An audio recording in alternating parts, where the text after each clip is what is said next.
17 сентября этого года в республике создан оперативный штаб по снижению дорожно-транспортных происшествий и смертности на дорогах. Возглавляет его секретарь Совбеза Вахид Усмаев. Результат проделанной штабом работы за последний месяц являлся темой на сегодняшнем заседании с главами районов и представителей ОМВД.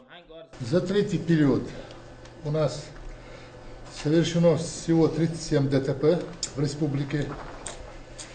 Погибло 13 человек, ранено 65 человек. Статистика неутешительна. По словам работников МВД, количество аварий по районам немного снижено, но при этом правила дорожного движения все так же нарушаются. Превышение скорости и повороты в запрещенном месте – все это и создает ДТП. Нужны особые меры.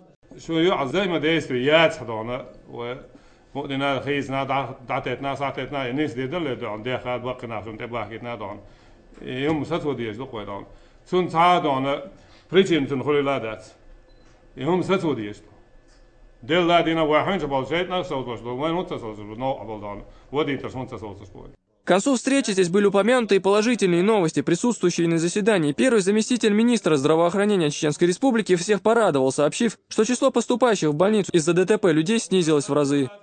С момента создания рабочей группы оперативного штаба отмечается положительная динамика, и в последнее время существенно снизился данный процент, как и по количеству, общему количеству, так и по тяжести полученных ранений. В период с 18 ноября по 17 декабря текущего года на территории республики было зарегистрировано 37 дорожно-транспортных происшествий, 7 из них в Грозненском районе. Одним из тех, кто погиб на дороге, стал 10-летний Муслим Айбуев, уроженец села Центаура-Юрт.